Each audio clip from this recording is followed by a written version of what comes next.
चला मग तो ॲप ओपन करूयात. आता इथे रिसिप्ट म्हणजे पावती असा पर्याय दिसेल. यावर क्लिक करायचं आहे. नंतर अदर या पर्यायावर क्लिक करायचं.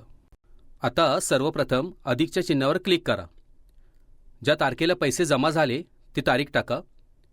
आता जर आपल्याला रोख रक्कम मिळाली तर कॅशचं खातं घ्यायचं, नाहीतर बँकेचं नाव निवडायचं. नंतर पैसे कोणाकडून आले आहेत त्या बचत गटाचं नाव घ्यायचं. हे सगळं झालं की नंतर त्या व्यवहाराबद्दलची अधिक माहिती नरेशनमध्ये टाकायची. आपल्याला चेक मिळाला म्हणून चेक नंबर टाकायचा आणि नेक्स्ट बटनावर क्लिक करायचं. त्यानंतर लेजरमध्ये प्लस चिन्हावर क्लिक करायचं. पुढे लेजरमध्ये सेव्हिंग फ्रॉम SHG हे खातं निवडायचं. नंतर मिळालेली रक्कम टाकायची. त्यानंतर सेव्ह या बटनावर क्लिक करायचं आणि बाहेर दिसणाऱ्या सेव्ह या बटनावर परत एकदा क्लिक करायचं. झाली व्यवहाराची नोंद करून.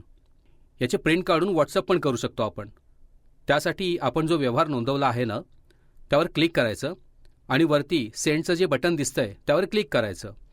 खाली शेअरचं बटन दिसेल, म्हणजे मी हे व्हॉट्सअपला पण पाठवू शकतो. जसं आपण कुठलाही फोटो पाठवतो ना तसं. त्यावर क्लिक करायचं आणि पाठवायचं.